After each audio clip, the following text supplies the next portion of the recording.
Sinon, je pense aussi aux femmes, c'est-à-dire, je pense qu'à la convergence des luttes. Je pense que je voulais vous soumettre ça, c'est cette convergence féminisme, écologie et aussi les retraites et la solidarité. Voilà. Donc, peut faire passer ce... Oui. Ouais, allez. Parce que ça parle justement des dépenses. C'est très parlant. Voilà, les besoins de financement du système de retraite, 346 milliards, avec d'autres chiffres de grandeur. Et par exemple, le coût du CICE, 12 milliards, plus les sommes versées aux actionnaires. On arrive à 60. De la table, c'est-à-dire si tu commences tard ou pas, et que tu comptes de 20 ans, ça fait 63 ans, aujourd'hui la moyenne de départ à la retraite, c'est 64 ans à 3 mois. D'accord? Parce que justement, tu as une c'est alternative économique, donc il dit 64 ans et 2 mois dans le cadre de la moyenne. Mais oui, la réforme, dans la réforme, on se bat contre la réforme, mais il n'y a pas de valorisation dans la réforme. C'est-à-dire qu'en fin de compte, on ne voyait pas aux 40 ans ou aux 37 ans et demi, c'est pas posé sur la table, d'accord? Il n'y a pas la remise en question des 25 ans aux 10 meilleures années, et il n'y a pas de revalorisation de la pension. Et il n'y a pas l'indexion de la retraite sur les prix et non sur les salaires. Sachant que les salaires c'est zéro, d'accord? Donc ça veut dire que la revalorisation il n'y en aura pas. Donc ce qui veut, voilà, donc cette réforme effectivement, qui met les gens dans la rue, doit être l'occasion à mon sens de revenir sur une réforme totalement différente de celle qui est proposée. Une chose aussi qui est intéressante par rapport, et Hendrik nous le disait, là, quand on était au hangar, notre député nous expliquait que finalement en Allemagne il y a pas mal de capitalisation, c'est-à-dire qu'en fait les gens, comme ils ont des petites retraites, on les oblige à cotiser à côté. Et en fait, il y a beaucoup plus de retraités pauvres en Allemagne qu'en France. Il y a un pourcentage quasiment le double. Je crois qu'il y a 20% de pauvres dans les retraités allemands, alors que dans les retraités français, on n'a que 10%. Donc en plus, notre système nous protège, nous couvre. Il faut vraiment qu'on le défende bec et ongle, parce que c'est pour nous tous et c'est pour l'avenir. C'est tout un concept de vie. C'est toute une philosophie de vie, c'est toute une projection de la société, c'est toute une façon de vivre ensemble.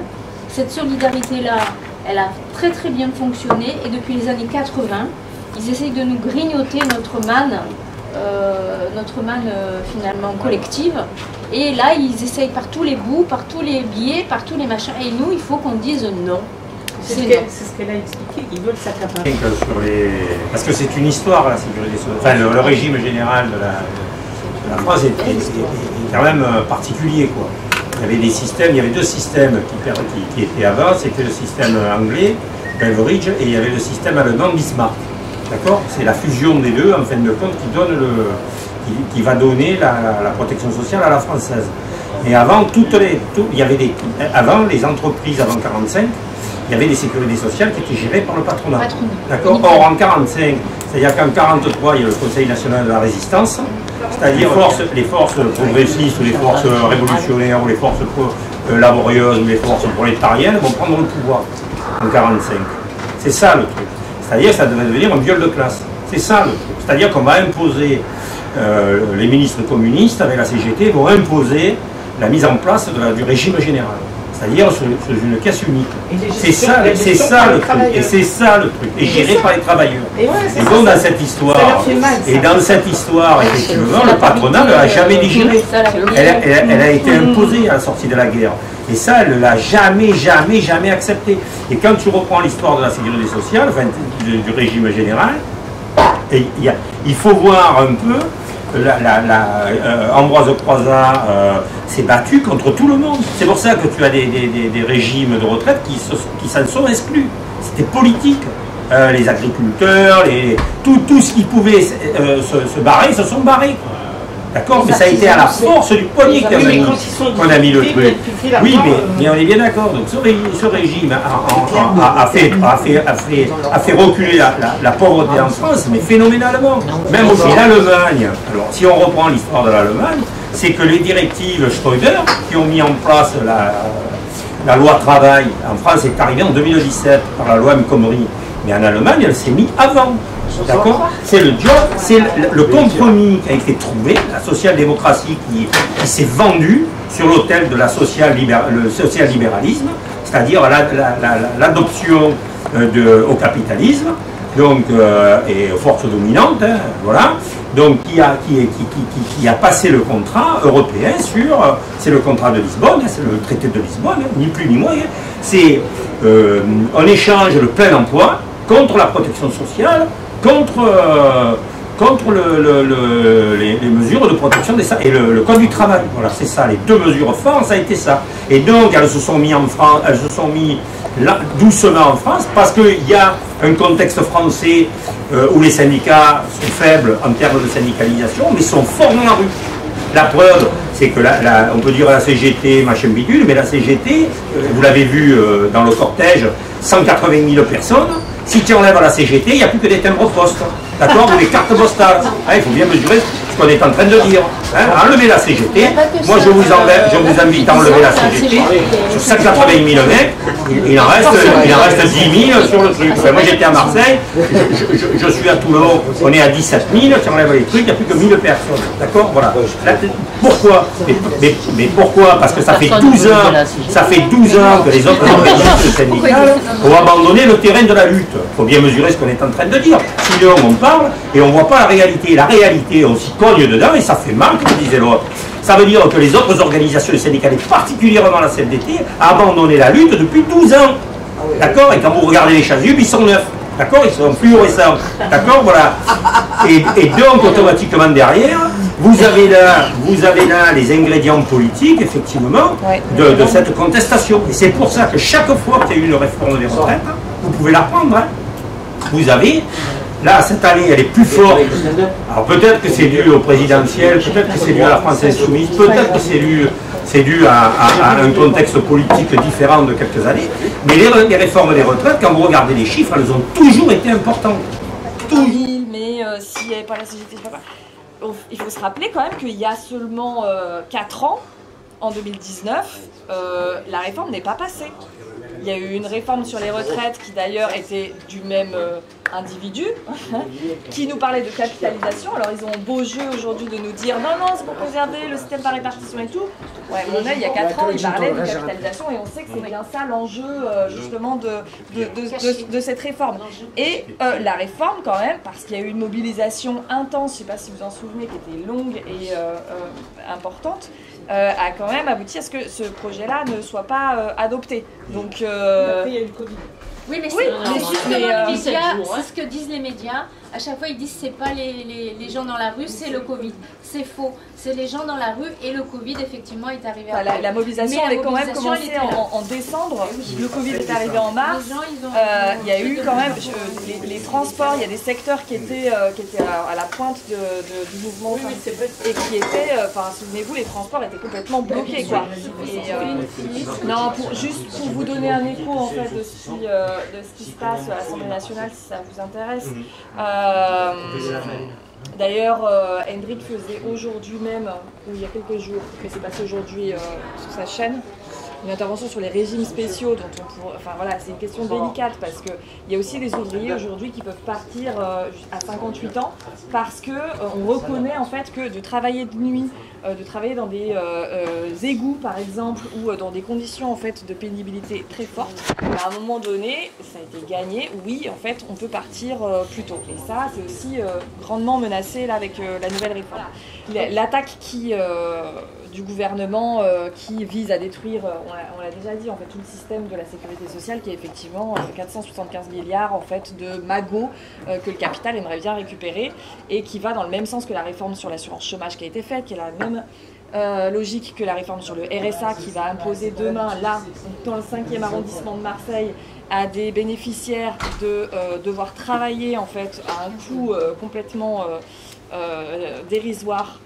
Quelques heures de travail par semaine et on voit bien qu'en fait le but c'est d'amplifier le chômage parce que oui je sais plus qui le disait mais si demain en fait on allonge la durée de travail bah, c'est aussi des jeunes qui voilà nous notre projet en fait à l'inverse c'est de dire il faut du travail pour tout le monde et du coup c'est répartition des richesses, répartition aussi du travail. L'histoire c'est quand même de réduire en fait le temps de travail pour pouvoir vivre et ne pas se tuer au travail, et pour aussi que tout le monde en fait n'ait pas à quémander un travail et accepter des conditions qui sont complètement catastrophiques, parce que demain en fait c'est ça qu'ils espèrent, c'est déréguler en fait encore plus le code du travail pour qu'on soit obligé d'accepter tout et n'importe quoi. Le calendrier parlementaire, juste si on veut revenir sur les mobilisations, parce que on a quand même, alors je vais pas défendre la CFDT, mais on a quand même un front syndical qui est inédit, qui est extrêmement large, et on peut se réjouir plutôt de cette unité syndicale, et on peut se réjouir de l'unité syndicale tout comme de l'unité politique qu'on a aujourd'hui aussi. Donc là, notre rôle, si on peut le dire comme ça, c'est évidemment d'être en soutien à ces mobilisations, parce que ils ont beau se battre, et vraiment se battre comme des chiens à l'Assemblée nationale, c'est malheureusement certainement pas dans l'hémicycle qu'on arrivera à faire reculer le gouvernement. De la France Insoumise et de la NUPES a été déposée une motion référendaire lundi qui n'est pas passée à 50 voix près. Ça a été rejeté. Donc là, il y a des amendements qui sont déposés, mais ça ne suffira probablement pas. Donc il y a maintenant eu ces mobilisations, et sur Marseille, en tout cas à l'échelle de la circonscription sur laquelle on se situe, ont été mis en place un collectif des retraites qui associe les forces politiques de la NUPES, mais même de manière plus élargie, avec le NPA, Place Publique et d'autres, des collectifs citoyens et des syndicats. Pour l'instant, c'est l'UL-CGT de la Timone, mais on espère que ça va s'élargir encore plus. Et pour donc samedi, être présent bien sûr à la mobilisation de samedi. Il y aura aussi le 16 la semaine prochaine. Et ce qui vient d'être affirmé, c'est la date du 7 mars en grève reconductible. C'est l'intersyndicale qui appelle à cette grève reconductible à partir du 7 mars. Ça tombe bien parce que c'est la veille du 8 mars, qui comme chaque année est une date importante dans le mouvement féministe, puisque c'est la journée internationale de défense des droits des femmes, et qu'il y a souvent un mot d'ordre de grève féministe qui là va être en plus repris de manière très très large. Donc on peut être sûr déjà qu'il y aura et le 7 et le 8 mars des grosses grèves en France. On a beaucoup de dossiers, déjà tous les dossiers qu'on recevait avant, ils étaient à 62 ans, même on avait des gens qui demandaient, on a en fait le SASPA, on reprend, on a dit qu'on avait le droit pour tout le monde à partir de 65 ans. Mais dans le cas où la personne bénéficie d'une inaptitude, elle a le droit à partir de 62 ans, donc à partir de l'âge légal de départ en retraite. Et on recevait beaucoup de demandes d'inaptitude vieillesse dès 62 ans, voire des personnes qui le demandent à partir de 61 ans, qui tentent leur chance en fait pour avoir cette allocation, pour sortir en fait de la précarité, du RSA, clairement, pour avoir cette petite allocation quand même de 900 €. Ils tentent leur chance avant l'âge de départ à la retraite. Et j'ai envie de vous dire, mon service, c'est eux qui gèrent le régime général aussi, hein. C'est tous les Bouches-du-Rhône. Ils sont de droite, donc ça veut dire très sévère. Donc pour faire valoir les droits en invalidité, pour ensuite avoir l'inaptitude, le parcours c'est très difficile. Pour faire valoir les critères de pénibilité aussi.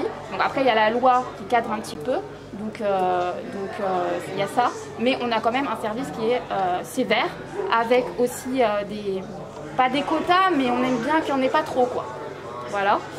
Et on aime bien qu'il n'y ait pas trop de SASPA à accorder, quoi.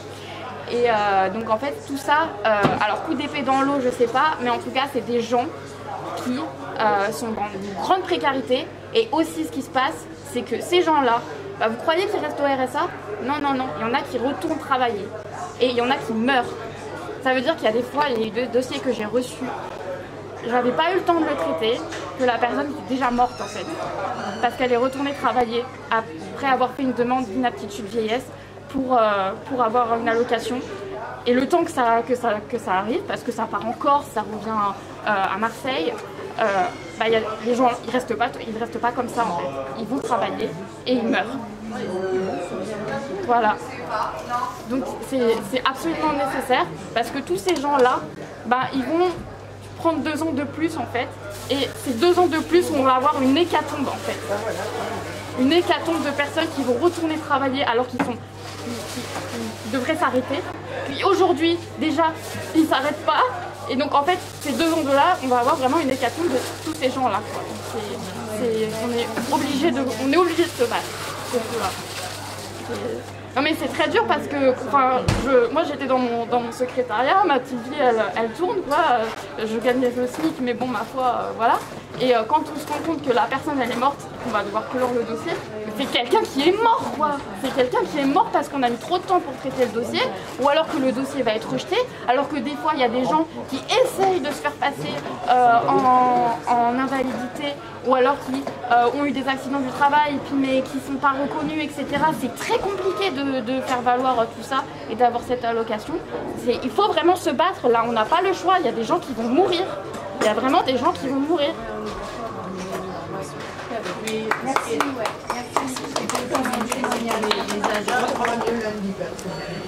Ok. Bernard. Moi, je voudrais un peu revenir sur le fond. Je veux dire, il ne faut pas oublier quand même l'enjeu de cette réforme. Je voudrais revenir un peu sur l'enjeu de cette réforme, en quelques mots. Donc, en 40 ans, il y a quand même 10% du PIB qui est passé du monde du travail, les gens qui travaillent, qui fournissent un effort, au monde du capital, des gens qui ne font rien, qui profitent du travail des autres. Voilà, ça c'est le premier élément. Dans ce contexte-là, on subit actuellement une attaque sociale d'une grande ampleur. Je veux dire, on a eu la réforme de l'assurance chômage.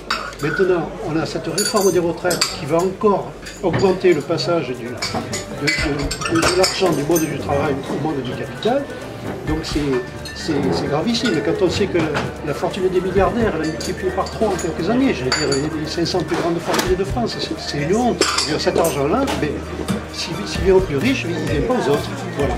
Donc je pense qu'une victoire sur cette réforme, auquel bien sûr on peut agréger d'autres luttes, la lutte contre l'inflation, la lutte contre l'augmentation des factures, etc. C'est une victoire sur cette réforme, parce qu'il y en a eu des victoires. Il y en a eu en 1995, il y en a eu en 2006 avec le CPE. Il y en a eu des victoires. Cette victoire, elle entraînerait d'autres victoires.